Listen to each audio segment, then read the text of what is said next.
नमस्कार। किसान आंदोलन का आज 57वां दिन है। आज सुबह किसान संगठन की पुलिस पक्ष से बातचीत जो थी वो बेनतीजा रही। 26 जनवरी की ट्रैक्टर रैली पर कुछ ठोस निकल कर नहीं आया। किसान मार्च, ट्रैक्टर मार्च दिल्ली के आउटर रिंग रोड पर निकालना चाहते हैं, लेकिन दिल्ली पुलिस ने कहा है कि ये मार्च निकालना संभव नहीं है क्योंकि अब गणतंत्र दिवस आ रहा है। उधर उन्होंने कहा है कि KMP हाईवे पर आप मार्च निकाल सकते हैं। साथ ही आपको बता दें, इस समय समूचे किसान संगठनों के में विचार विमर्श चल रहा है सरकार के प्रस्ताव को लेकर। करीब 2 बजे बैठक शुरू हुई। एक तरफ सरकार का प्रस्ताव है, दूसरी तरफ आंदोलन को लेकर उम्मीदें हैं, भावनाएं हैं। क्या चुनौतियां हैं किसान नेताओं के सामने? पहले सीधे चलते हैं अपने सहयोगी सौरभ शुक्ला के पास, जो कि सिंघू बॉर्डर पर मौजूद हैं। सौरभ, तो इस समय आज आप सुबह से वहां पर मौजूद हैं, क्या चुनौतियां हैं किसान संगठन के सामने? बिल्कुल निधि, काफ़ी दिलचस्प मीटिंग चल रही है अंदर। ये इस दरवाजे के अंदर मीटिंग चल रही है। आप देखेंगे दरवाजे को लिटरली इन्होंने लॉक कर रखा है अंदर से कि कोई दाखिल ना हो जाए। लेकिन जो हमारे अंदर सूत्र हैं वो कुछ अहम जानकारियां हमें बता रहे हैं कि अंदर अब 2 पक्ष हो गए हैं। एक है नरम दल और एक है गरम दल। नरम दल कह रहा है कि हमें सरकार का ये प्रपोजल, ये प्रस्ताव मानना चाहिए। ये प्रस्ताव नेक्स्ट टू रिपील की तरह ही है, हमें एक्सेप्ट करना चाहिए और हमें जाना चाहिए। लेकिन जो दूसरा गरम दल है कह रहा है नहीं, देखिए ये हमारी गोल्डन अपॉर्चुनिटी है, इतना आंदोलन हम वापस नहीं कर पाएंगे।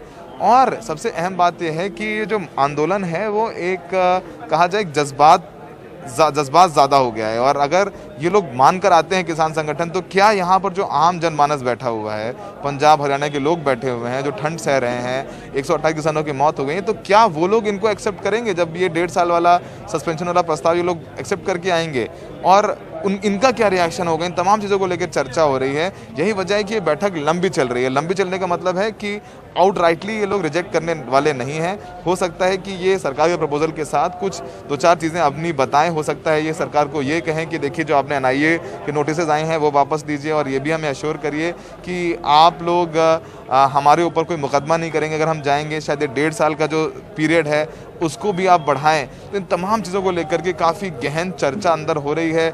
यहाँ तक कि कोई किसान नेता आधिकारिक तौर पर कुछ भी कहने को तैयार नहीं है। मीडिया को बता दिया गया है कि आप यहाँ से चले जाइए, आज हम कोई प्रेस ब्रीफिंग नहीं करने वाले हैं। हम रात में अगर मीटिंग खत्म होगी तो प्रेस रिलीज़ करेंगे एक, और हम मीडिया से आज बातचीत करने वाले नहीं हैं। तो काफ़ी गहन चर्चा चल रही है। नरम दल और गरम दल के बीच काफ़ी खींचतान चल रहा है। लेकिन ऐसा लगता है कि इस बार इस बैठक से कुछ सकारात्मक निकलेगा, क्योंकि किसान अब तक हर बार मीटिंग के तुरंत बाद यही कहते थे कि हमें सरकार का प्रस्ताव मंजूर नहीं है। लेकिन ये पहली बार है कि बातचीत हो रही है। सबसे बड़ा परिचय जो दिया है वो संयम का दिया है, सब्र का दिया है। और जिस तरह से कहा गया कि कल सरकार की तरफ से कुछ एक कदम बढ़ा आगे कि वो 1.5 साल तक करीब इन कानूनों को रख सकते हैं, तो इसके जवाब में किसानों की तरफ से भी कुछ उम्मीद करते आएंगे। लेकिन सौरभ, मुझे अब रुकना पड़ रहा है। सीरम इंस्टीट्यूट से खबर आ रही है, दुखद खबर आ रही है इस समय। वहाँ पे एक भयंकर आग लगी थी, हमने आपको बताया था। लेकिन अब जो जानकारी है कि इसमें 5 लोगों की मौत भी हो गई। बहुत दुखद खबर। हमारे साथ सुनील सिंह, हमारे सहयोगी मौजूद है मुंबई से। सुनील, क्या अपडेट? निधि, अभी जानकारी मिली है और पुणे के जो पुलिस आयुक्त हैं अमिताभ गुप्ता ने भी उस बात की पुष्टि की है कि 5 लोगों की मौत हुई है इस आगजनी में। दरअसल जब आग बुझा दी गई और कूलिंग ऑपरेशन चला था, सर्च चला, तब 5 जो हैं शव जले हुए बुरी अवस्था में मिले हैं। अभी उनकी पहचान कर पाना बहुत मुश्किल है। लेकिन ये बुरी खबर है कि 5 लोगों की इस आग में मौत होगी, जबकि 1 घंटा पहले तक बताया जा रहा था कि किसी की मौत नहीं हुई है, सभी को निकाल लिया गया है। लेकिन अब 5 मौत की पुष्टि हुई है। अब उनकी पहचान की जाएगी और उसके बाद आगे की कार्रवाई की जाएगी। जो अदर पूनावाला है उन्होंने भी इस बात की पुष्टि कर दी है, ट्वीट किया है। और यहाँ के जो स्वास्थ्य मंत्री हैं राजेश टोपे, उन्होंने भी प्रेस कॉन्फ्रेंस लेकर पूरी जांच करने की बात कही है और साथ ही जितने भी मदद जो पीड़ित हैं उनको की जा सके और जिस तरह से इस पूरे मामले की जांच की जाए। आज कैसे लगी ये अभी भी इस पर सवाल बना हुआ है कि किस तरह की लगी। एक खबर इस तरफ आई है कि कुछ वेल्डिंग का काम वहां पर चल रहा था जिसकी वजह से कुछ शॉर्ट सर्किट हुआ है, लेकिन अभी उसकी पुष्टि नहीं हुई है। दरअसल जांच का आदेश दिया गया है, अब जांच पूरा हो जाने के बाद ही इस चीज स्पष्ट हो पाएगी। आज बुझ चुकी है, लेकिन बड़ी खबर आई और बुरी खबर ये कि 5 लोगों की मौत हो गई। सुनील, इतनी हैरत में डालने वाली दुखद खबर है। पहले ये भी कहा जा रहा था कि निर्माणाधीन ये इमारत है और जहाँ पे कोवैक्सीन बनता है उससे दूर है, लेकिन जहाँ पर भी जिस भी क्षेत्र में आग लगी, अगर 5 लोगों की जान गई है, इससे भयावह दुखद नहीं हो सकती कोई खबर। इंस्टीट्यूट की तरफ से और क्या डिटेल्स मिल रही हैं? ये लोग कहाँ पे काम कर रहे थे, क्यों नहीं उनको निकाला जा सका? देखिए, अभी तक जो जानकारी मिल रही है कि सीरम इंस्टीट्यूट की जो नई इमारत है, जिसमें कि बीसीजी का टीका बनाने का प्लांट है, वहां पर कुछ और भी उपकरण लगाए जाने की जानकारी उपलब्ध हुई थी। उसी दौरान दोपहर 2:30 बजे के करीब आग लगी है, जिसकी सूचना मिली। उस सूचना मिलने के बाद तुरंत फायर ब्रिगेड को सूचित किया गया। पुणे फायर ब्रिगेड और आसपास के जितने भी हैं सदस्य, तुरंत वहां पे दमकल की गाड़ियां भेजी गई और लगभग 2.5 से 3 घंटे में आग पर काबू पाया गया। तब बताया गया, जो जानकारी मिली थी, कि तकरीबन 9 के आसपास लोग अंदर फंसे हुए हैं और बाद में सभी को निकाल लिया गया।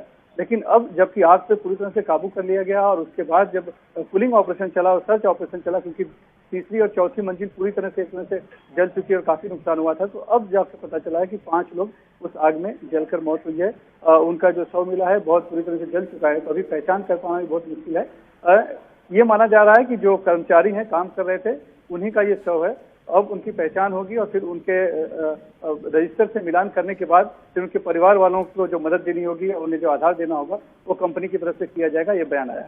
बिल्कुल, आप बने रहिए सुनील हमारे साथ। आधार पूनावाला ने ट्वीट भी किया, क्योंकि पहले तो उन्होंने जब आग बुझी थी तब शुक्रिया अदा किया था, लेकिन अब जिस तरह से उन्होंने भी कहा है कि बहुत दुखद है जिस तरह से ये जानकारी सामने आई है। अब जांच में आगे पता लगा है किस तरह से 5 लोगों की जान चली गई है, और उन्होंने अपनी श्रद्धांजलि अर्पित की है जो लोग जिनकी जान इसमें गई, और उनके परिवार वालों को भी। मैं आपसे ये भी जानना चाह रही थी, ये 5 लोग कौन थे? इसके बारे में क्या कुछ पता लग पाया? कहाँ पे काम कर रहे थे? क्या सुनील इस बारे में कुछ डिटेल्स हैं? तो सुनील से फोन फिर मिलाने की हम कोशिश करेंगे। वाकई में बेहद दुखद ये खबर आ रही है सीरम इंस्टीट्यूट से। सीरम इंस्टीट्यूट दुनिया भर में सबसे ज़्यादा बड़ा वैक्सीन बनाने वाला ये इंस्टीट्यूट है। 100 एकड़ में इसका पूरा परिसर फैला हुआ है, और जब ये आग लगी थी तब जानकारी सामने आ रही थी कि जहाँ पे कोविशील्ड बनाया जाता है उससे कुछ दूरी पर ये आग लगी है। और अब कुछ देर पहले खबर आई जिससे राहत मिली कि भाई ये आग पर तो काबू पा लिया गया है, लेकिन अब दुखद खबर ये है कि 5 लोगों की इसमें जान चली गई है। सुनील, अब जो ये 5 लोग जिनकी जान चली गई, इसमें मौत हो गई है, जो अब पता लगा एकदम, क्या कुछ ये भी सामने आया कि ये लोग किस विभाग में क्या काम कर रहे थे?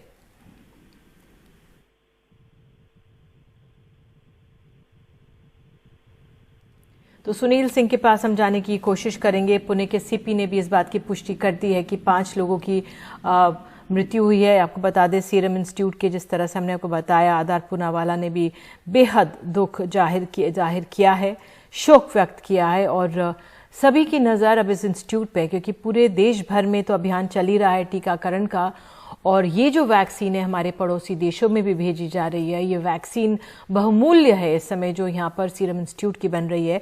हालांकि जहाँ पे वैक्सीन बनती है उसको कोई हानि नहीं हुई, लेकिन 5 लोग जो यहाँ पे इस इंस्टीट्यूट में काम कर रहे थे, आग लगने से उनकी जान चली गई। तो अपने आप में बेहद दुखद खबर, और वाकई में किस तरह से शॉर्ट सर्किट बताया जा रहा है जिसकी वजह से ये आग लगी। सुनील सिंह ने बताया शॉर्ट सर्किट की वजह से आग लग गई, लेकिन बहुत ही चिंताजनक स्थिति है ये। तो सुनील, मैं जानती हूँ बहुत मुश्किल से धीरे धीरे जानकारियां आती हैं, और अचानक ये खबर आई कि 5 लोगों की जान चली गई। इसमें आपने बताया शॉर्ट सर्किट की वजह से ये आग लगी। किस विभाग में ये लोग काम कर रहे थे, क्या कुछ ये जानकारी मिल पाई है? देखिए निधि, अभी पूरी तरह से किस विभाग में काम कर रहे थे ये कह पाना बहुत मुश्किल है, क्योंकि पुष्ट तौर पर कुछ जानकारी उतनी उपलब्ध नहीं हुई। यही जानकारी जो मिल पाई है कि नई जो इमारत है सीरम इंस्टीट्यूट की, जिसमें कि बीसीजी का टीका का प्लांट है, और उसी में जो तीसरी चौथी मंजिल में पहले आग लगी, और आग लगने के बाद तुरंत सूचित किया गया दमकल कर्मियों को। दमकल की गाड़ियां वहां पर पहुंची, उन्होंने आग को काबू करने में कोशिश की। इस दौरान लगभग 9 लोग उस आग में फंसे हुए थे, जो कि अंदर प्लांट में काम करने वाले थे, या फिर जिस तरह से नए उपकरण लगाने की बात थी, तो उस जो वेल्डिंग की जो बात आ रही है वर्कर, अभी हालांकि उसकी पुष्टि होना बाकी है कि वो साफ नहीं हो पाया है। लेकिन जो जानकारी मिली कि 9 लोगों को निकाल दिया गया है और कोई भी अंदर फंसा नहीं है, और लगभग सभी की जान बचा लेगी, एक अच्छी और राहत की बात उभर कर आई थी ये 5 बजे के आसपास। लेकिन अब जो खबर आई है वो ये पता चल रहा है, जब आग को पूरी तरह से काबू पा लिया गया और सर्च ऑपरेशन चला पूरा 4वीं मंजिल पे, तब पता चला कि 5 लोगों का शव वहां पर है और वो शव बुरी तरह से जल चुका है।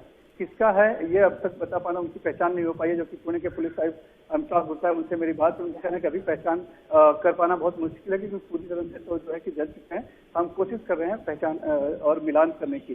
तो उनके परिवार वालों से जो पहचान हो जाएगी, उनके परिवार वालों से संपर्क करके उनको जो है मदद करना, उनके दुख में शामिल होना, इसके ये कोशिश वहां पर की जाएगी। फिलहाल जो पहचान करने की कोशिश है, हालांकि कुछ देर में ये स्थिति साफ हो पाएगी, क्योंकि जिनके घर वाले घर पर नहीं पहुंचेंगे और संपर्क में नहीं आएंगे, या फिर जब रजिस्टर मिलान किया जाएगा कितने लोग काम पर आए थे और कितने नहीं थे, तब शायद ये स्थिति साफ हो पाएगी। लेकिन फिलहाल ये बड़ी खबर है कि इस आग में 5 लोगों की जान चली गई है, जो कि सीरम इंस्टीट्यूट के नई इमारत में लगी। बिल्कुल, आप नज़र बनाए रखें इस खबर पर। बहुत बहुत जो जानकारी आपने दी, दुखद खबर है इस समय कि सीरम इंस्टीट्यूट में जो आग लगी थी उस पर तो काबू पा लिया गया, लेकिन 5 लोग हैं उनकी जान इस आग में चली गई है। और जानकारी आगे देते रहेंगे, बने रहिए एनडीटीवी इंडिया के साथ।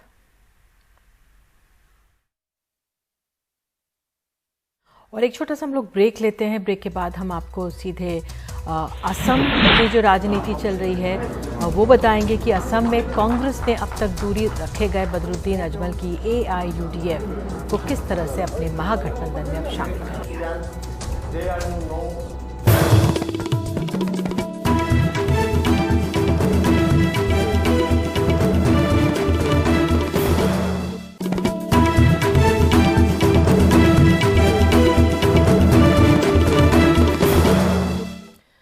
आगे बढ़ने से पहले किसान आंदोलन की बात एक बार फिर से। गाजीपुर बॉर्डर पर किसानों की संख्या ही नहीं, राशन की आमद भी धीरे धीरे बढ़ रही है और इसे रखने में दिक्कतें आ रही हैं। उत्तर प्रदेश के गाजीपुर बॉर्डर पर अनाज से भरे ट्रॉलियां खड़ी होने और मौसम की मार के चलते अनाज खराब होने का डर है। रवि रंजन शुक्ला की रिपोर्ट।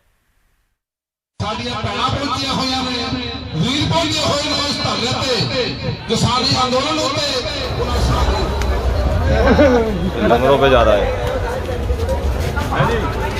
2 महीने से रखा है, वहाँ यूज हो जाएगा, कहीं यहाँ यूज नहीं हो रहा। किसान नेता देवेंद्र तेवतिया गाजीपुर बॉर्डर पर ट्रैक्टर ट्रालियों में भरा अनाज दिखा रहे हैं।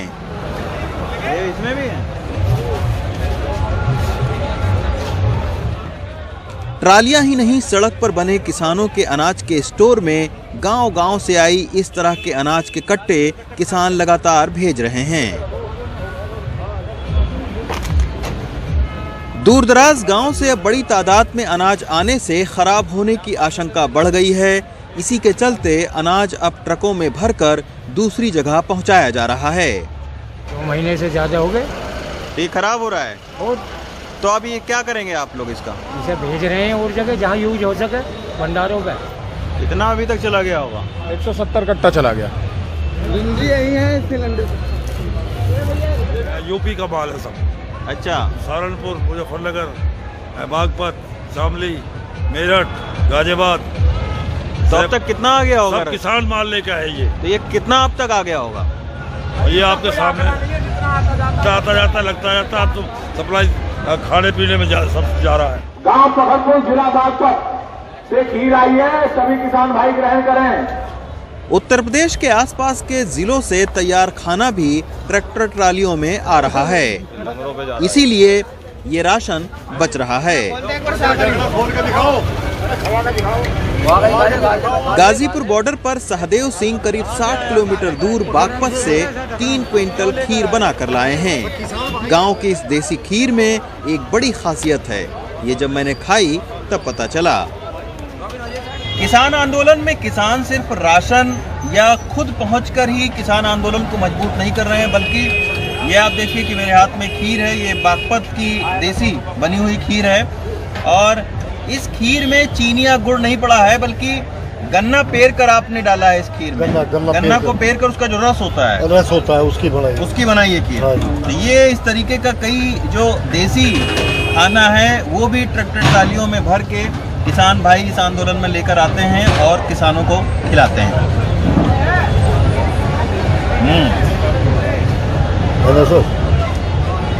हमने सोचा मगर जहाँ इतने मील में पड़े हैं ले 2-4 कुंटल को और भाई को ले रसीद की गिर पड़वा के पूछवा दे। अरे तो कुदरत ने चाहे तो आई तीसरे दिन आई रहेगी। अब सहारनपुर जिले से 2 कुंटल रसगुल्ले आए, सभी किसान भाई आए और आकर प्रसाद ग्रहण करें। किसान बगावत नहीं चाहता, ये सरकार किसान से शायद बगावत चाह रही है। किसान बगावत नहीं चाहता, ये आंदोलन नहीं महाआंदोलन होगा। किसान आंदोलन का जैसे जैसे समय बढ़ रहा है वैसे वैसे किसानों की तादाद ही नहीं बल्कि अनाज और खाने पीने के सामान की आमद बढ़ना सरकार के लिए चिंता और किसानों का उत्साह बढ़ाने वाली बात साबित हो रही है। गाजीपुर बॉर्डर से रवीश रंजन शुक्ला की रिपोर्ट, एनडीटीवी इंडिया। और अब कुछ खबरें राजनीति जगत से हमारे राज्यों में।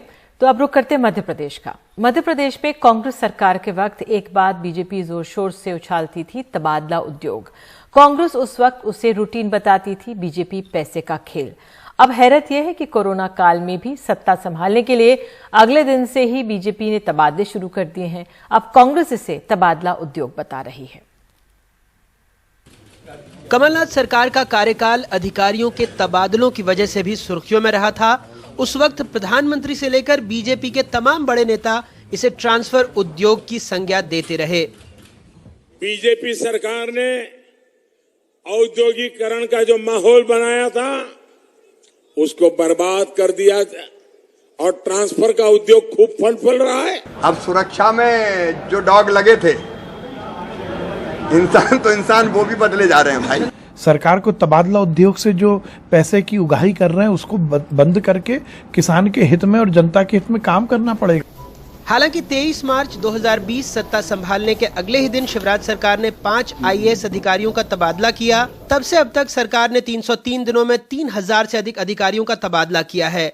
169 आदेशों के जरिए 187 आईएएस अफसर बदले गए। आईपीएस कैडर में 160 अफसरों का ट्रांसफर हुआ। बावजूद इसके तबादलों के 10,000 से ज्यादा आवेदन पेंडिंग हैं। राज्य प्रशासनिक सेवा के भी 82 तबादला आदेश निकले, जिसमें 300 से ज्यादा अधिकारियों का तबादला हुआ। इन आंकड़ों के बाद अब कांग्रेस हमलावर है, बीजेपी से रूटीन बता रही है। ये तो अडानी और अंबानी से भी बड़ा उद्योग शिवराज चौहान चला रहे तबादले का।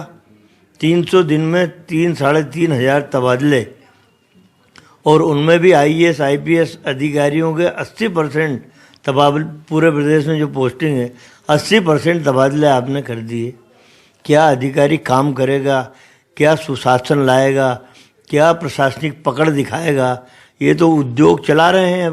देखिए, ट्रांसफर और तबादला उद्योग का शब्द जब उपयोग किया जाता है जब उसमें पैसे का लेन देन होता है। जिस तरीके से कांग्रेस की सरकार में उनके खुद के नेता, उनके मंत्री इस बात को लेकर आरोप लगा रहे थे कि अधिकारी लोग सरकार चला रहे हैं, पूरी तरीके से पैसे की बंदरबाट हो रही है। और आपने बाद में सीबीडीटी की रिपोर्ट में देखा कि किस तरीके से अफसरों के नाम पैसों के साथ में लिखे पाए गए। भारतीय जनता पार्टी की सरकार ने निश्चित रूप से वो लोग जो ट्रांसफर के माध्यम से प्रताड़ित किए गए थे उनको राहत देने का प्रयास किया है और वो प्रयास आगे भी जारी रहेगा। भारतीय जनता पार्टी में उद्योग और घोटाला नहीं होता, जिनको सुकून देने की बात होती है उन्हीं का तबादला किया जाता है। वैसे मंगलवार की कैबिनेट बैठक में 30 अप्रैल तक सरकारी विभागों में तबादले का फैसला हुआ है, यानी इन आंकड़ों में और इजाफा। बीजेपी जब विपक्ष में थी तो ट्रांसफर पोस्टिंग को तबादला उद्योग की संज्ञा देती थी, कांग्रेस उसे प्रशासनिक जरूरत बताती थी। अब कांग्रेस उसे तबादला उद्योग बता रही है, बीजेपी प्रशासनिक जरूरत। इन सब के बीच 1 अप्रैल से 2 साल से ट्रांसफर्स पर लगा बैन हट जाएगा। जो प्रभारी मंत्री हैं वो जिले और तहसील स्तर पर तृतीय और चतुर्थ श्रेणी के कर्मचारियों के ट्रांसफर की अनुशंसा कर सकेंगे। ये भी और बात है कि अभी तक प्रभारी मंत्री बन ही नहीं पाए हैं। भोपाल से कैमरा पर्सन रिजवान खान के साथ अनुराग द्वारी, एनडीटीवी इंडिया। बिहार में हर वो जो चीज अपनी मांग के समर्थन में प्रदर्शन जो लोग कर रहे होते हैं उसकी 2 इच्छाएं होती हैं। एक, या तो राज्य सरकार जल्द से जल्द उनकी मांगे मान ले, और नहीं तो दूसरे विपक्ष के जो नेता हैं तेजस्वी यादव उनकी मांग मीडिया में उठाएं। ऐसा क्यों है, बता रहे हैं मनीष कुमार। नमस्कार। जी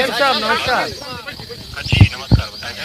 अरे ये शिक्षक वाले सब लोग आंदोलन कर रहे थे वहाँ गर्दनी बाग में। इन लोगों का कोई परमिशन ले नहीं रहा इन लोगों को धरने के लिए, तो रिसीव नहीं कर रहा है। वहाँ तो राइट है ना इन लोगों को धरने के लिए। अच्छा, मेरे विभाग से नहीं कोई कोऑर्डिनेट कर रहा है।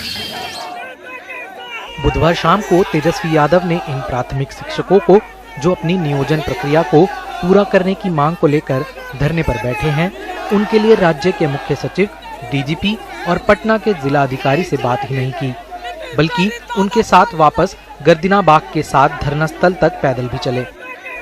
बृहस्पतिवार को ये शिक्षक खुले आकाश के नीचे बैठे हुए थे और उन्होंने अपनी मांगे फिर दोहराई।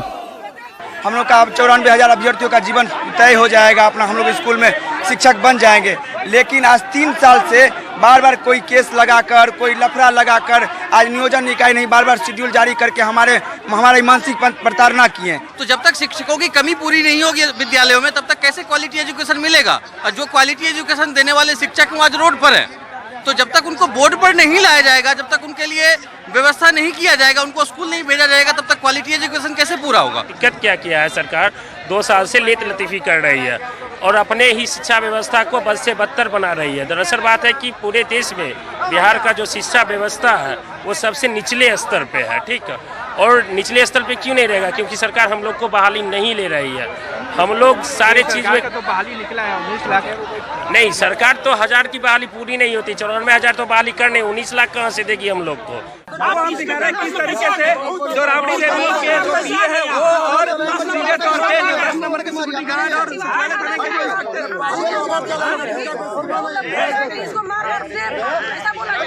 देखिए नौबत हाथापाई की सुरक्षा कर्मी आपस में भिड़ गए हैं, लड़ाई कर रहे हैं।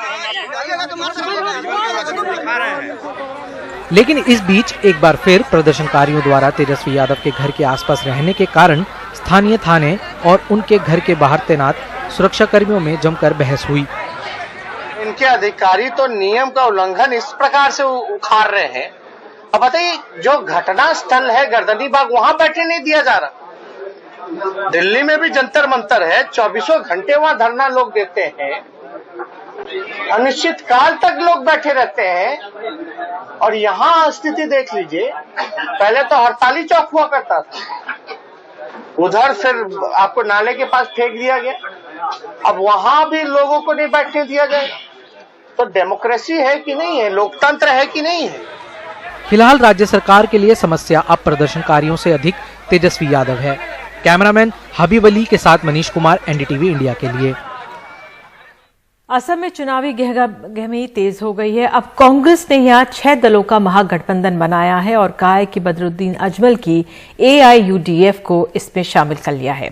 हालांकि कांग्रेस के दिवंगत और पूर्व जो मुख्यमंत्री यहां के थे तरुण गोगोई के जमाने में ये संभव नहीं था, लेकिन कांग्रेस के लिए अब हालात बदल गए हैं। कई विधायक और नेता बीजेपी में जा चुके हैं। ऐसे में कांग्रेस सभी बीजेपी विरोधियों को साथ ला रही है। रतनदीप चौधरी की रिपोर्ट। कांग्रेस के केंद्रीय और राज्य के नेता असम में अपने नए सहयोगियों के साथ 3 वामपंथी दल, एक क्षेत्रीय दल, आंचलिक गण मोर्चा और सबसे अहम all India United democratic front यानी AIUDF, जिसके नेता और लोकसभा सांसद मौलाना बदरुद्दीन अजमल यहां मौजूद नहीं थे। अजमल को असम में बंगाली मुसलमानों के नेता के तौर पर जाना जाता है, जिन्हें बीजेपी अवैध प्रवासी कहती है। एक तरफ सोचने वाले दल चुनाव लड़ने के लिए एक साथ आए हैं, बाकी प्रक्रियाओं पर काम किया जाएगा और हमारा साझा घोषणा पत्र होगा। कोई भी दल किसी शर्त के साथ इसमें शामिल नहीं हुआ। गठबंधन अल्पसंख्यक वोटों के लिए नहीं है। पिछली बार कांग्रेस और AIUDF का गठबंधन नहीं हुआ तो विपक्ष के वोट बंटने थे, 27 सीटें हम हार गए। अब हम बीजेपी विरोधियों के वोटों को एक तरफ समेटने की कोशिश कर रहे हैं। कांग्रेस हाईकमान पहले भी अजमल के साथ गठबंधन करना चाहती थी, लेकिन तरुण गोगोई ने इसका विरोध किया था, क्योंकि अजमल के साथ आने से मूल असमिया वोटों के छिटकने का खतरा था। गोगोई के बाद अब कांग्रेस के पास इन चुनावों में कोई बड़ा चेहरा ही नहीं है। 126 सदस्यों की विधानसभा में पार्टी के सिर्फ 20 विधायक बचे हैं। कई बीजेपी चले गए हैं। असमिया और बंगाली वोट बैंक का बड़ा हिस्सा भी उसी की तरफ चला गया है। पहले कांग्रेस और AIUDF के बीच वोट बढ़ गए, जिससे बीजेपी को फायदा मिला। अगर ये गठबंधन वोटों का तबादला कर पाया तो कांग्रेस का फायदा होगा। बीजेपी इसे कांग्रेस की ध्रुवीकरण के जरिए वोट लेने की कोशिश बता रही है, लेकिन उसका दावा है कि इस बार बंगाली मुसलमान बीजेपी को वोट देंगे। अल्पसंख्यक कांग्रेस या AIUDF के गुलाम नहीं हैं। जहां बीजेपी को मुसलमानों में पहले 5000 वोट भी नहीं मिलते थे, अब जानिया सीट के उपचुनाव में हमें 15000 वोट मिले हैं। प्रदेश कांग्रेस के कुछ नेताओं ने इस गठबंधन का विरोध किया है, लेकिन कांग्रेस ने ये दांव खेलने का इरादा कर लिया है। देखना है बाजी सीधी पड़ेगी या उल्टी। गुवाहाटी से रत्नदीप चौधरी की रिपोर्ट, NDTV इंडिया। तो वैक्सीन को लेकर हिचकिचाहट के बीच क्या कहना है वैक्सीन लेने वालों का, बताएंगे आगे देश की बात।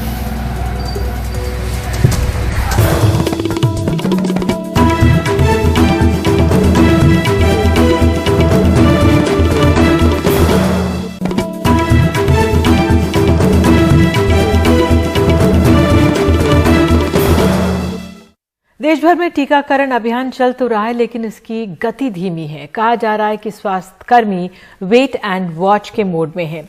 अब डॉक्टर्स की सबसे बड़ी एसोसिएशन IMA ने महाराष्ट्र का कहा है कि नामचीन हस्तियों को वैक्सीन के प्रचार के लिए आगे आना चाहिए। तो अब दूसरे चरण के कोरोना की वैक्सीन प्रधानमंत्री मोदी और मंत्री, मुख्यमंत्री, सांसद लेंगे। कोवैक्सीन की हर वायल में 20 डोज होती हैं। शीशी खुली तो महज 4 घंटे तक इस्तेमाल में लाई जा सकती है। मुंबई के इस इकलौते कोवैक्सीन सेंटर JJ हॉस्पिटल में 3 दिनों में कुल 13 डोज बर्बाद हुई हैं। महाराष्ट्र के अलग अलग कोवैक्सीन सेंटर्स में कोवैक्सीन की 89 डोज बर्बाद होने की खबर है। कोविशील्ड वैक्सीन वाले सेंटर्स में भी टर्नआउट कम होता नजर आ रहा है। मुंबई के सबसे बड़े vaccine centre BKC jumbo Covid facility के डीन डॉक्टर राजेश डेरे बताते हैं कि ज्यादातर स्वास्थ्यकर्मी वेट एंड वॉच मोड में हैं। उतनी तादाद में हो नहीं पा रहा है। वॉर रूम से सबको मैसेज जाते हैं, हमारे यहाँ से भी मोटिवेशन हो रहा है, फिर भी 2 दिन में कंपैरेटिवली थोड़ा BKC में कम हो चुका है। उसके लिए क्या है कि हर कोई अपने वेट एंड वॉच से ले रहा है। उनको लग रहा है कि आज नहीं मैं कल लूँगा, कल नहीं मैं परसों लूँगा। इस वजह से ये 2 दिन थोड़ा ड्रॉप हुआ है। और थर्डली, अभी जो भी लोग सीनियर लोगों ने लिया है यहाँ वैक्सीनेशन, उनसे भी एक मोटिवेशन बोल के सबको बता रहे कि सच्चाई क्या है, और जो भी डर है या भी गलतफहमियाँ हैं लोगों के दिल में, वो हम निकालने की कोशिश कर रहे हैं। डॉक्टर शाहीन खान जैसी कुछ जनरल प्रैक्टिशनर कहती हैं कि उन्हें वैक्सीन से तो डर नहीं, लेकिन कुछ समय तक इंतजार जरूरी है। फिलहाल तो अभी जो वैक्सीन का चल रहा है, वैक्सीन में अभी लेना नहीं चाहूंगी। थोड़ा मैं वेट एंड वॉच करूंगी, क्योंकि मैं अपनी फैमिली में समझ लो भी मैं हूँ, बच्चे हैं मेरे। अगर कुछ कॉम्प्लिकेशन होता है या कुछ होता है तो फिर कौन करेगा। इसके लिए फिलहाल मैं थोड़ा वेट एंड वॉच करूंगी। बाकी वैक्सीन तो लेना ही है, सबको इम्यूनिटी चाहिए ही है, लेकिन थोड़ा भी रुक कर लूंगी।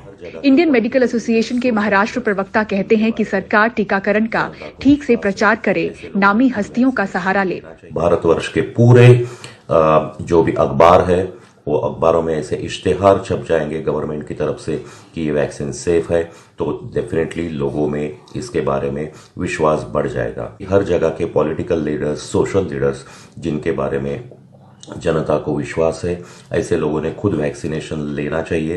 हर जगह में, हर राज्य में जो भी पॉपुलर एक्टर है, उनका भी सहायता ली जा सकती है। लेकिन मेन बात है कि हमारे जो स्पोर्ट्समैन है, स्पेशली जो क्रिकेटर्स है, इनकी भी सहायता इसमें ली जाएगी।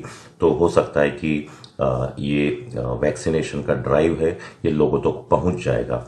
केंद्र और राज्य सरकारों की तरफ से लोगों में विश्वास बढ़ाने की मुहिम चल रही है। स्वास्थ्य कर्मियों के बाद बारी आम लोगों की है, इसलिए भरोसा जल्द कायम हो, इसकी चुनौती बड़ी है।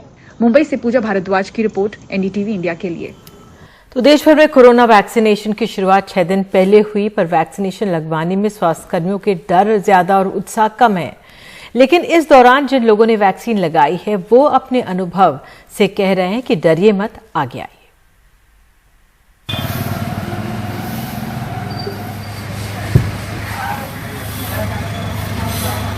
इस परिवार में 2 स्वास्थ्यकर्मी हैं, भारत और उनकी मां राजेश देवी। भारत कोरोना वैक्सीन लगवाने वालों की कतार में सबसे पहले थे। पहले ही दिन इनको वैक्सीन लगी, मामूली बुखार आया, मगर उसके बाद किसी तरह की कोई समस्या नहीं। सैटरडे हमने टीका लिया था तो मेरे को कोई वैसे प्रॉब्लम नहीं है। नेक्स्ट डे थोड़ा मेरे को फीवर था, हल्का। दिक्कत नहीं है, लेकिन मन में शुरुआत में कोई झिझक आई भारत? कोई झिझक नहीं सर। अस्पताल में हेड कुक के तौर पर तैनात राजेश को भी बेटे के वैक्सीनेशन के बाद और हिम्मत आई है। बताती हैं कि वैक्सीनेशन के पहले भी परिवार को कोई डर नहीं था, बल्कि सरकार पर भरोसा था, जो और मजबूत हुआ है। मैं ड्यूटी पे जाऊंगी तभी मैं लगवा लूंगी। मन में कोई चिंता नहीं? कोई डर नहीं है मेरे को भी, बेटा को भी कोई भी डर नहीं है, और परिवार में जो सरकार ने ये किया है तो ये ठीक ही किया होगा।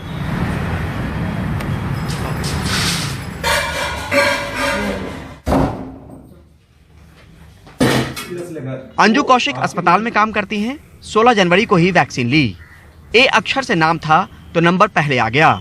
एक लम्हे को सोचा कि काश ऐसा न होता, लेकिन पीछे नहीं हटी, हिम्मत दिखाया, और अब 5 दिन बीतने के बाद भी कोई दिक्कत नहीं। लगवाने से पहले मुझे डर था, क्योंकि मैंने भी जैसे लोग अफवाह फैला रहे हैं तो मैंने भी वो बहुत चीज़ें सुनी थी।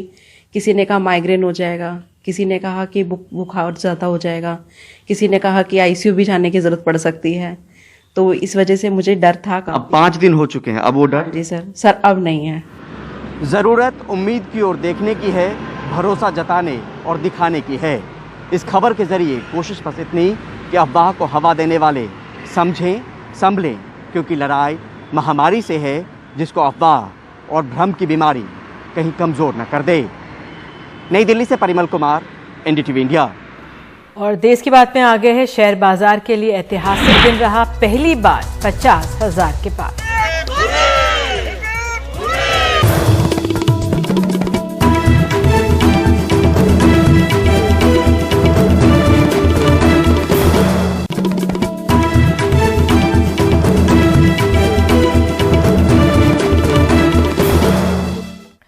तो शेयर बाजार के लिए आज का दिन ऐतिहासिक रहा है। पहली बार 50,000 के पार पहुंचा है सेंसेक्स। निफ्टी भी 14,700 से ज्यादा की ऐतिहासिक ऊंचाई पर रहा। क्या कारण है इसके पीछे, बता रही हैं अभिषेक शर्मा की रिपोर्ट।